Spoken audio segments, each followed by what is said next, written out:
On this day, 1996, Leon Gast's Oscar-winning documentary on the Rumble in the Jungle, When We Were Kings, opens in theaters. Will now reveal the winner. The Oscar goes to When We Were Kings, Leon Gast.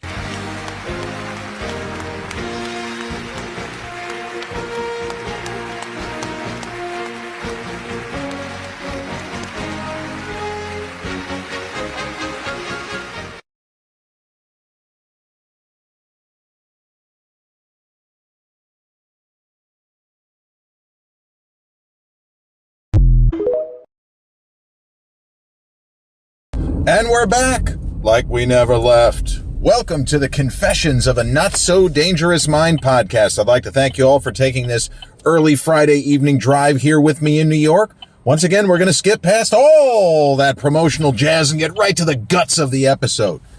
So today marks an anniversary. It's a Muhammad Ali-related anniversary. We're coming up upon the 50th anniversary of probably his most famous fight.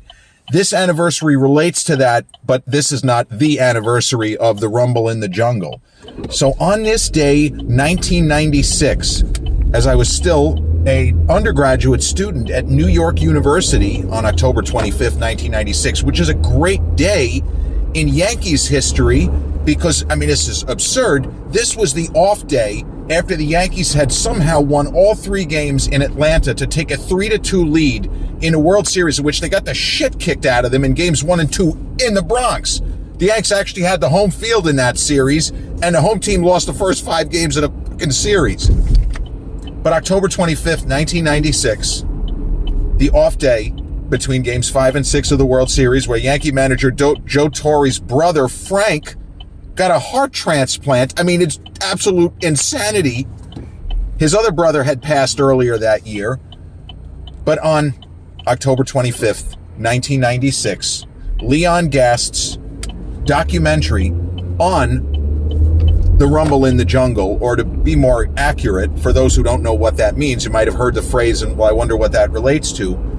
It relates to probably the most famous individual professional boxing match in the history of boxing, when Muhammad Ali and George Foreman fought for Foreman's heavyweight championship in Africa, in the Belgian Congo, or what had been called the Belgian Congo, and what was now the country of Zaire.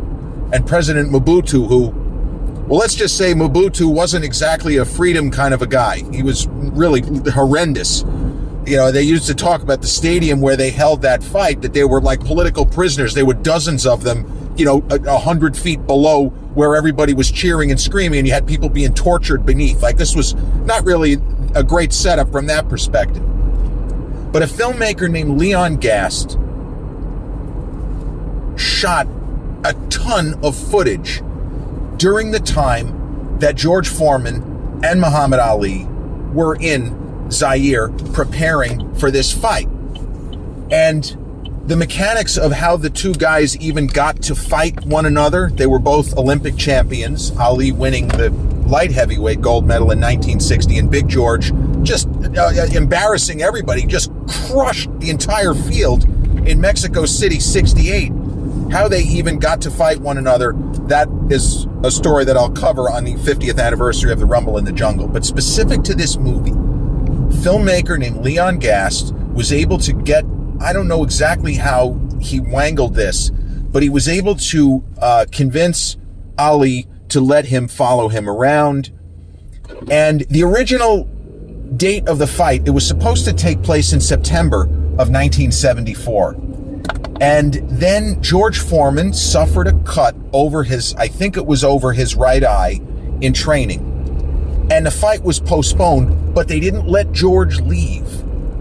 And Leon Gast got most of the footage. He got a little bit of George, but George was different. People who know George now, the grill guy, he had a sitcom on ABC. He does the silly commercials from Meineke. You know, if you take your breaks to the wrong guy, you'll be down for a lot longer than a count of 10, you know, like making boxing jokes.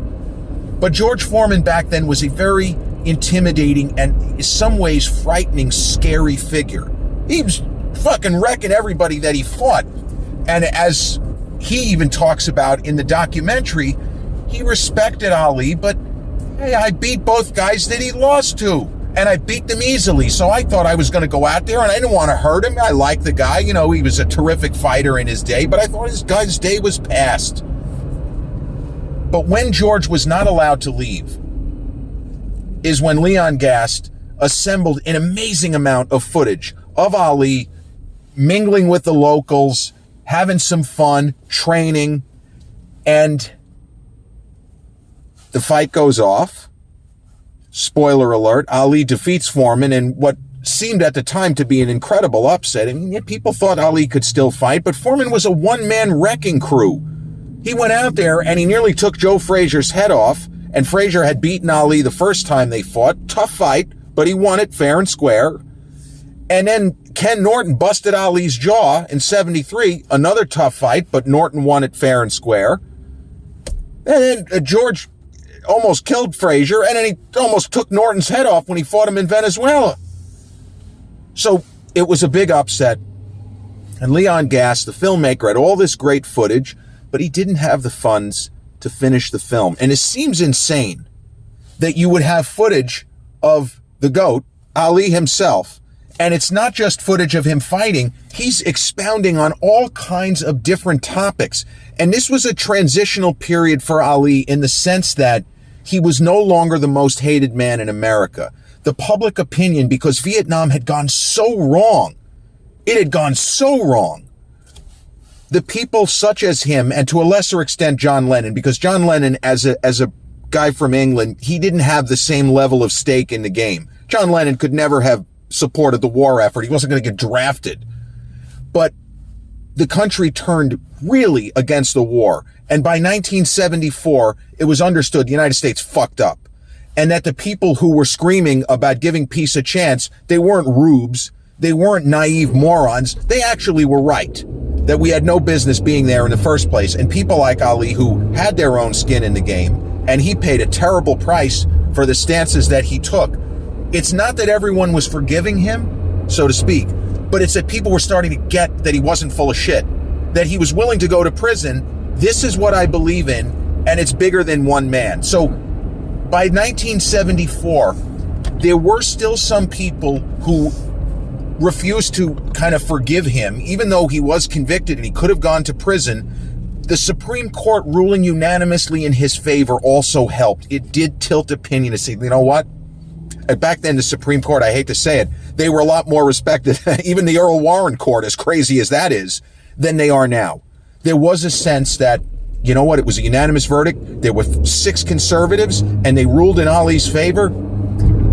His beliefs were sincerely held. He was willing to go to prison. He kind of got lucky that he didn't end up going to prison. So he was expounding on a lot of topics not related to Vietnam, but more related to just general concepts of equality and social justice, and just how he saw a kind of better America. And this was somebody, when he was a kid in the Olympics in 1960, he used to talk so much about how great this country is, and we have so much opportunity, and I'm glad that I'm representing him. And then obviously he had stretches in the 60s where that really wasn't his process. But by 74, he had moderated some of his, if you want to call them, some of the radical views he espoused in the 60s.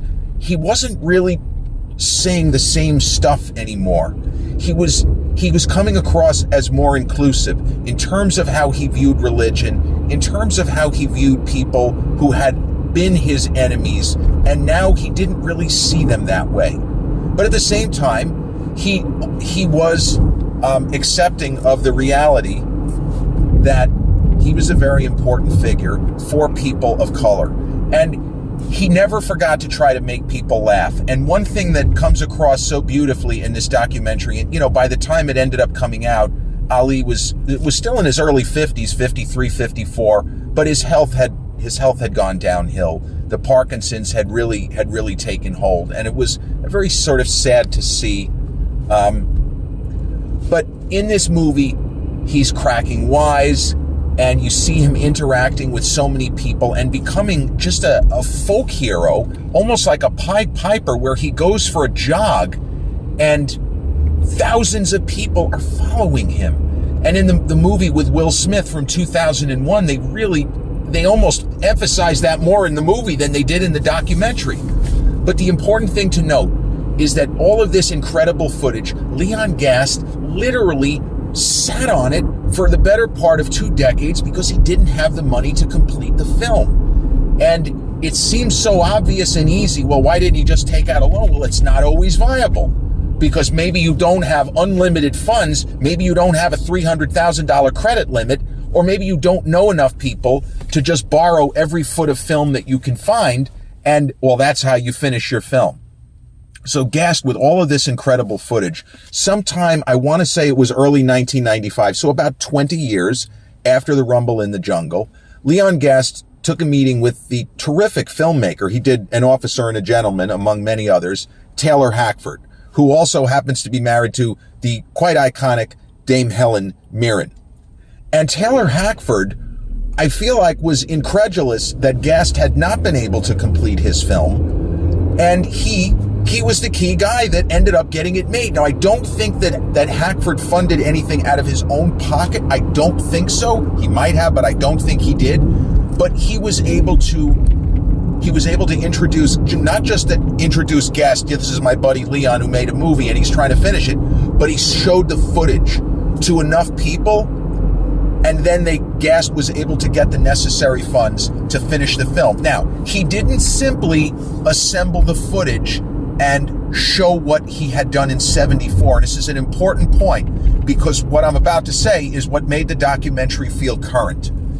So two major literary figures were also in Africa for the Ali Foreman fight. George Plimpton, who famously wrote really one of the great books of the mid 20th century in the 70s. He wrote a book called Paper Lion. He put forth this incredible con where he pretended to be a college quarterback and he tried out for the Detroit Lions. This really happened. It would be like the New York Mets, that famous hoax they perpetrated with this make-believe guy named Sid Finch. Only Paper Lion was real. George Plimpton really did try out for the Detroit Lions and nobody knew who the fuck he was. And oh, by the way, I'm George Plimpton. I'm just a writer. I'm not really, and you saw kind of a funny thing where Eli Manning tried out. I forgot who he tried out for it. He pretended to just be a nobody and not Eli Manning. So George Plimpton was a great writer, and he was in Zaire for the Rumble in the Jungle, and a different kind of writer, a fiction writer legend, Norman Mailer, was also in Zaire.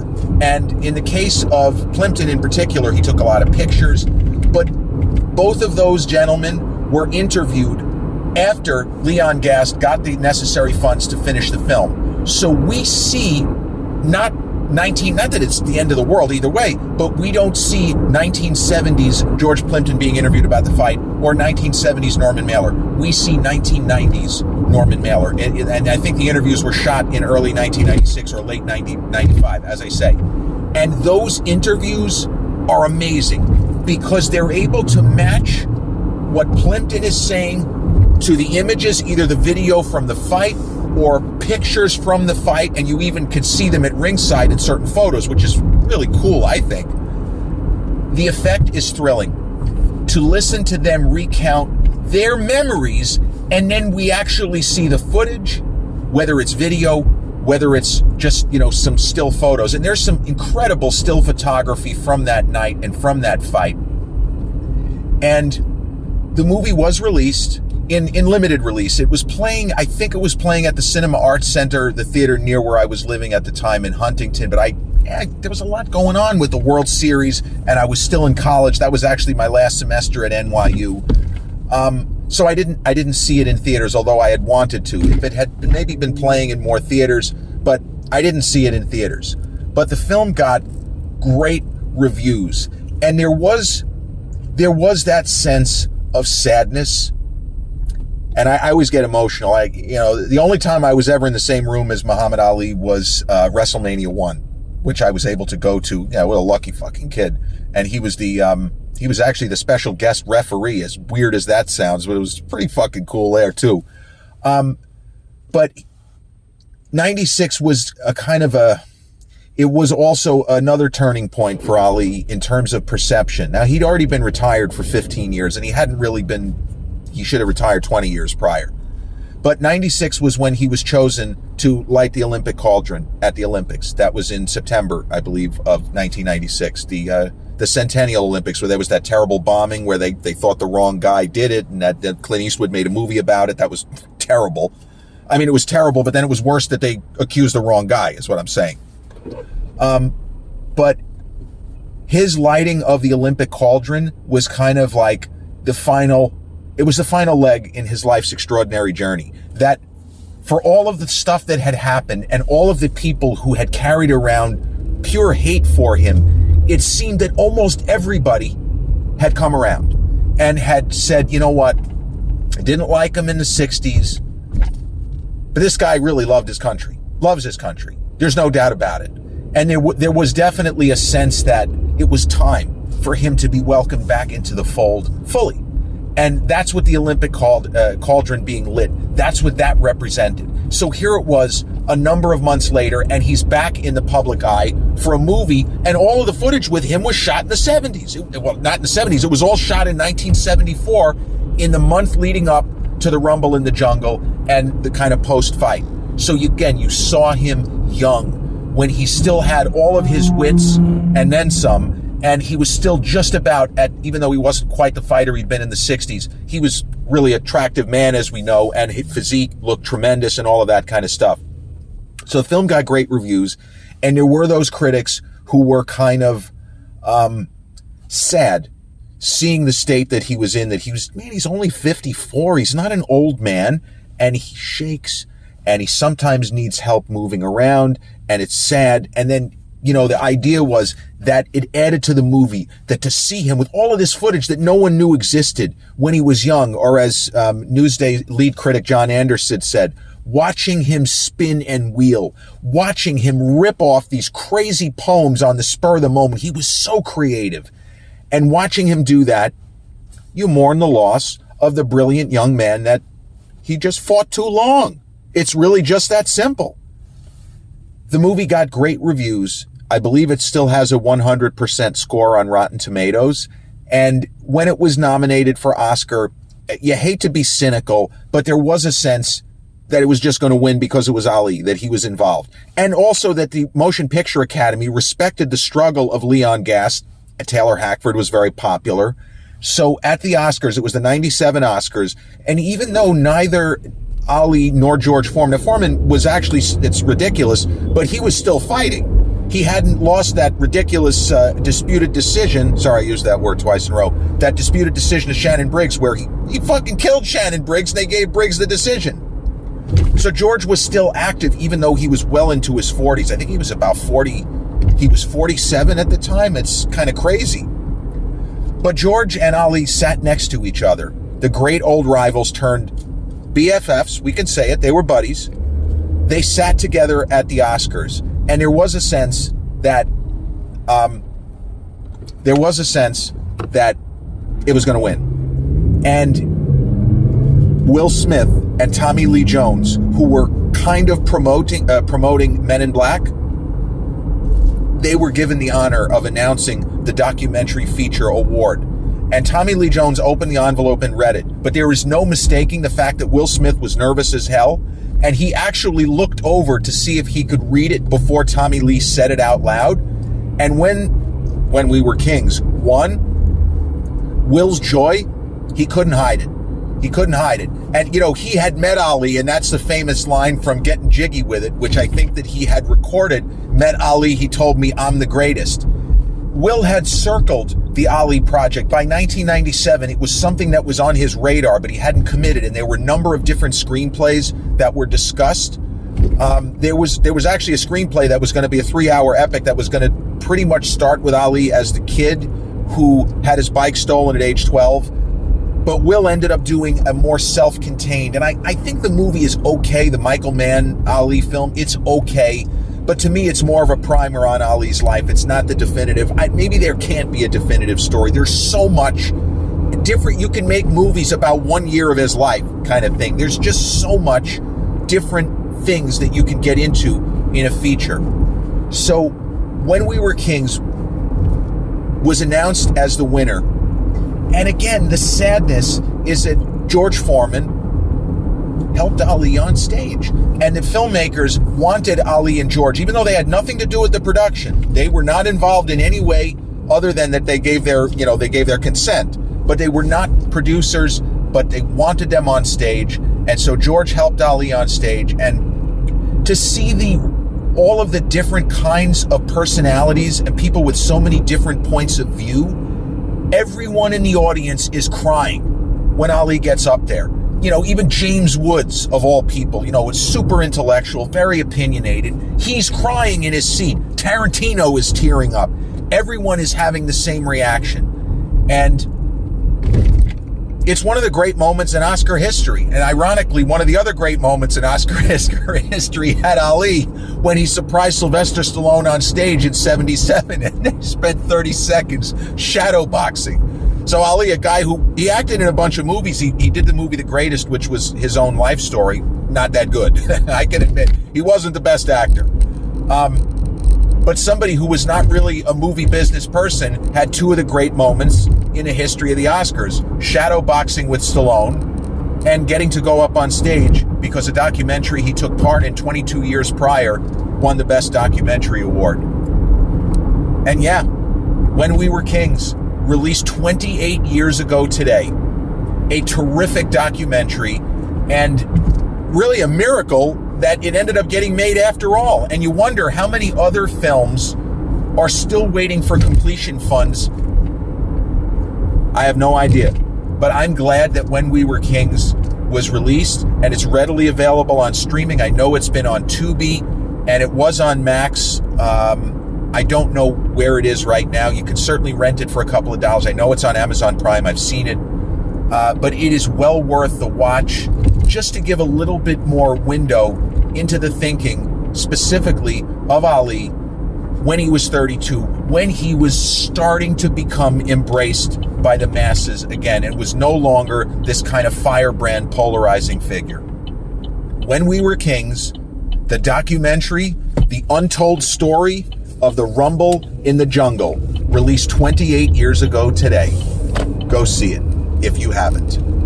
This has been episode 347 of the Confessions of a Not So Dangerous Mind podcast. I'd like to thank you all for spending some of this Friday early evening drive with me here in New York. If you check out this episode on the YouTube channel, haven't done so already, please click like, subscribe, comment, share, turn on those notifications. Or if you catch this episode on the audio platforms such as Podbean, Spotify, iTunes, or the others in which we're hosted, same general rule applies. Click like, subscribe, share, and turn on those notifications. I'll be back with a new episode real soon. Till then,